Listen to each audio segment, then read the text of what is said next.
Okey, kita pergi ke ujian anion. Ujian anion. Jadi ujian anion ni seperti mana kamu tahulah, kalau anion tu kalau dalam satu kalau dalam satu garam tu, anion tu mana belah dia benar satu kan, sama dia mana satu. Contohnya kalau kita cakap kalium nitrat contohnya. Mana satu? Dia belah depan ke belah belakang ni? Kan? Cuba kamu rasa mana satu? Dia belah sini di sini. Jadi kita nak tengok yang belakang ni. Jadi sebab tu kita buat ujian ni, kan? Jadi ujian anion ni hanya 4 saja yang kita perlu kenal pasti, kan? Hanya 4 saja yang perlu kenal pasti. Setengah anion boleh dikenal pasti daripada gas yang terbebas, kan? Setengahnya kita dapat kenal pasti bila pada ada gas tu terbebas bila mana garam ni terurai oleh haba. Bila mana kita panaskan dia, kita akan tengok adanya gas yang terbebas. Jadi dari situ kita dapat tahulah anion dia adalah kumpulan apa, kan? Apa daripada apakah anion dia tu, kan? Jadi namun identiti anion di dalam sesuatu garam masih perlu dikenal pasti melalui ujian anion. Okey, kamu tengok rajah 6.25 ni apa dia? Okey, contohnya walaupun contoh kalau kamu bila mana kamu telah buat ujian anion tu, kamu gunakan kamu bakar dia, kan? Kamu tengok ada gas keluar, kan? Tapi kamu gas tu kita kena kenal pasti apa dia. Itu maksud dia, kenal pasti. Kita kena ujian anion tu. Apa antara contoh-contoh ujian anion ni? Okey, contohnya kalau kumpulan nitrat ni karbonat ni, ion karbonat ni, kita kenakan dia dengan asid cair ni, dan kita dapat tengok gas yang terbebas tu dia mengeruhkan air kapur. Dia mengeruhkan air kapur, jadi kita dapat tahulah bahawa kemungkinan dia ni ion karbonat. Sebab yang boleh mengeruhkan air kapur ni hanya karbon dioksida. Karbon dioksida ni hasil daripada apa?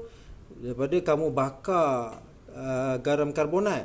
Di mana kamu bakar garam karbonat, terbebaslah gas karbon dioksida. Gas karbon dioksida tu akan mengeruhkan asid cair tu, kan? Bila mana kita tambahkan asid cair, gas tu kita dapati dia mengeruhkan air kapur. Okey, contoh lagi kita tengok sini. Garam klorida kita tambahkan dengan HNO cair, kan? Jadi kita akan dapat tengok mendakan putih, kan? Kita akan dapat tengok mendakan putih. Argentum nitrat kamu tambah, kamu akan dapati akan ada lagi akan ada mendakan putih. Okey, kalau macam sulfat, garam sulfat kita tambahkan dengan HCl cair, ataupun kita tambahkan dengan barium klorida, kamu akan dapati mendakan putih. Jadi inilah ujian-ujian anion, yang mana daripada gas-gas yang terlepas tu kita kenakan di ujian anion ni, maka terhasilnya mendakan putih ni, maka kita tahulah apakah garam-garam anion yang ada dalam garam tu yang terlibat.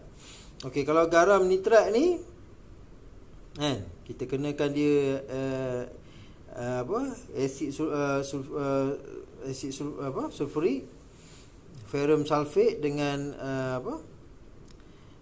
asid sulfurik pekat, kan? Maka akan terbentuklah cincin perang. Cincin perang sini bukan yang bermaksud ni macam dalam tabung uji tu, dia akan terbentuk macam cincin gitu. Dan cincin dan bentuk dia berwarna perang, kan? Dan ini adalah campuran tu lah, campuran asid pekat tu dengan nitrat ni, kan?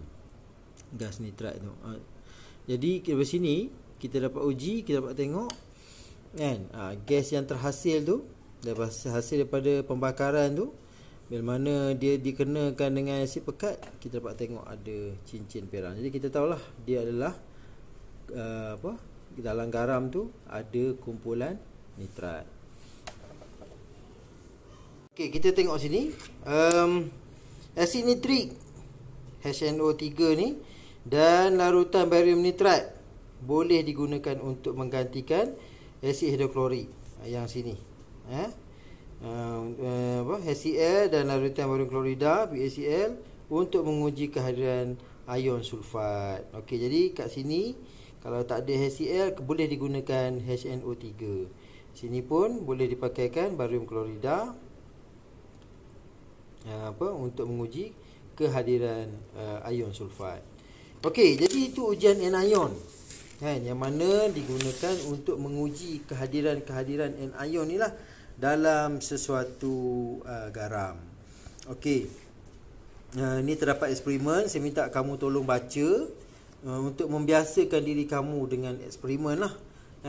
Macam mana dia dibuat, apa tambah ni, tambah semua tu, supaya kamu membiasakan diri lah. Okey, kita pergi pula tengok seterusnya apa perbincangan mengenai ujian anion ni. Okey, berdasarkan ujian karbonat, tidak balas antara asid dan ion karbonat, asid dengan ion karbonat akan menghasilkan gas karbon dioksida yang mengeruhkan yang kapur.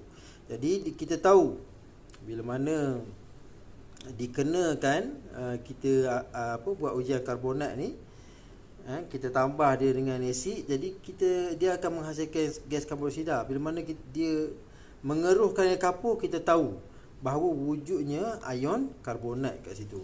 Okey, jadi ini dia punya ini adalah dia punya persamaan lah, persamaan kimia lah, itu H ni daripada asid, hidrogen ni. Okey, ini karbonat yang wujud dalam garam tu, dan dia akan menghasilkan karbon dioksida dan juga air. Okey, dalam ujian klorida, ion argentum berfungsi untuk mengesan kehadiran klorida. Jika ion klorida hadir, maka mendakan argentum klorida akan terbentuk. Jadi argentum klorida tu akan membentuk mendakan. Bila mana kita guna kita buat ujian klorida tu, kita tambahkan dengan argentum ni. Jadi argentum klorida dengan argentum dengan klorida ni dia bercantum dan dia akan membentuk mendakan, dan dia adalah mendakan putih. Jadi kita tahu dalam tu wujudnya garam, wujudnya klorida. Okey, namun ion karbonat juga memberi pemerhatian yang sama apabila bertindak balas dengan ion argentum kerana menghasilkan mendakan putih argentum karbonat. Jadi argentum karbonat pun sebenarnya dia ni kalau bercampur dengan argentum dengan karbonat ni, dia bercantum, dia pun akan membentuk mendakan putih juga, iaitu argentum karbonat. Oleh itu asid nitrik berlebihan perlu ditambah sebelum penambahan larutan argentum nitrat. Okey, sekiranya pembuatan berlaku apabila asid nitrik HNO ditambahkan, maka ion karbonat disahkan hadir. Jadi kita tambah dulu dengan asid nitrik. Kita tambah dengan asid nitrik dan pembuatan berlaku. Jadi kita tahulah bahawa kehadiran ion karbonat, dia bukanlah ion klorida. Dia bukan ion klorida. Kalau ion klorida kita tambahkan dengan asid nitrik, dia tak jadi apa-apa. Okey, pembuatan. Okey, maka ion karbonat disahkan hadir. Okey, namun jika tiada pembuatan, pembentukan mendakan putih mengesahkan kehadiran ion klorida. Okey, jadi di situ kita dapat tengoklah, kamu tengok yang belakang ni, yang mana ni ion klorida ni kan, kita tambahkan argentum klorida ni, argentum nitrat ni, kita akan dapat mendakan putih. Jadi kalau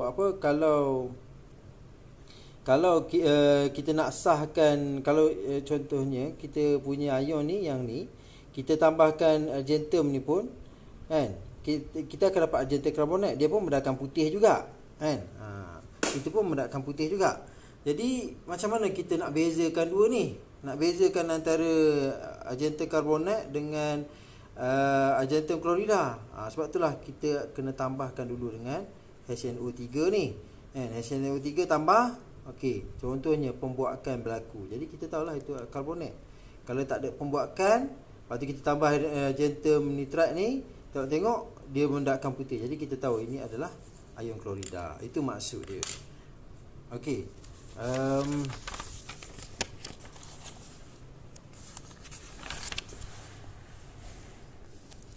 Okey, bagi ujian ion sulfat, ion barium berperanan untuk mengesan kehadiran ion sulfat. Ion barium ni dia pentinglah untuk apa? Untuk kita menguji kehadiran ion sulfat. Kerana tidak balas ion barium dan ion sulfat membentuk mendakan putih barium sulfat. Asid hidroklorik, ACl ditambah secara berlebihan sebelum penambahan larutan barium klorida. Barium klorida, okey, atas alasan sama itu dalam ujian klorida, ion klorida itu mengesan dan menyingkirkan ion karbonat yang mungkin hadir. Jadi kita buat ujian sulfat ni, kita perlukan ion barium lah. Di mana barium ni dia nak balas dengan sulfat, dia pun akan membentuk mendakan putih, itu barium sulfat. Barium sulfat itulah dia akan membentuk barium putih, mendakan putih. Okey. Jadi kita tambahkan dengan asid hidroklorik ni. Kita tambahkan asid hidroklorik ni berlebihan dulu sebelum kita tambah barium klorida ni.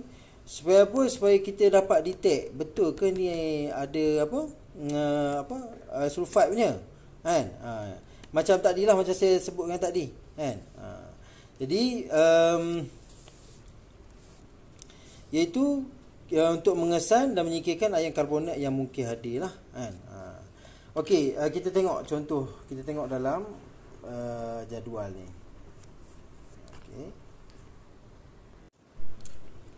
Okey. Jadi tujuan dia, kita nak tengok betul ke betul ke yang kita nak test tu adalah sulfat. Betul tak sulfat? Sebab tu kamu tengok dalam ujian yang ni, ujian ni dia tambahkan ni. Ujian ion ni, sulfat ni dia tambah HCl. Dia tambah HCl dulu untuk tengok kalau macam berlakunya ada pembuakan, mungkin dia adalah ion karbonat, kemungkinan tapi kalau tak ada pembuakan jadi kita tambah dengan barium klorida, tengok ada mendakan putih, itu barium sulfat. Memang confirm lah. Itu barium sulfat. Itu ada wujudnya kumpulan sulfat. Okey.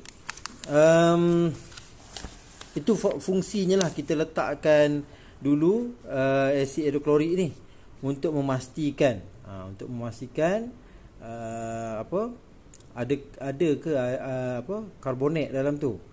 Kalau ada karbonat, sudah tentu dia akan ada pembuakan, sama macam yang atas ni. Dan cerita sama macam atas ni. Okey, kita tengok ini jadual dia. Okey, ion karbonat. Ni ion karbonat, ujian karbonat. Okey, larutan garam kita tambah dengan asid cair. Okey, pembuakan berlaku. Jadi kita tahu pembuakan tu adalah disebabkan apa? Wujudnya gas.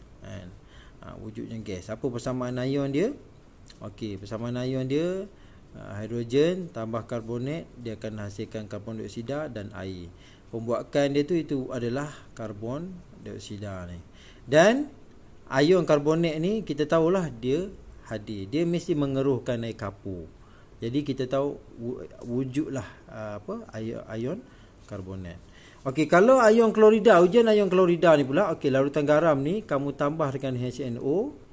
Tambah dulu HNO, HNO3 tu, asid nitrik. Kemudian kamu tambahkan dengan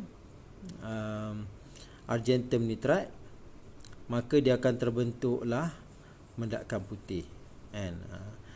Sekiranya kamu tambah ni,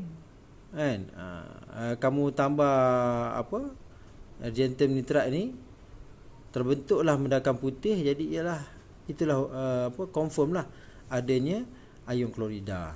Okey, persamaan dia argentum ni ditambahkan dengan klorida, dia akan jadi argentum klorida yang merupakan mendakan berwarna putih.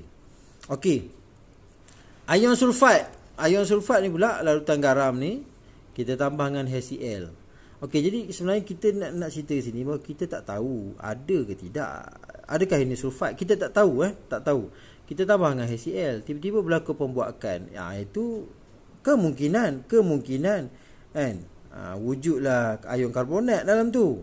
Ini nak cerita, kita nak beritahu sini kita tak tahu kan. Jadi larutan garam tambah HCl, tak ada pembuakan. Okey, kita tambah lagi BaCl. Tambah BaCl, tengok ada mendakan sini. Jadi kita tahu confirm dia sulfat.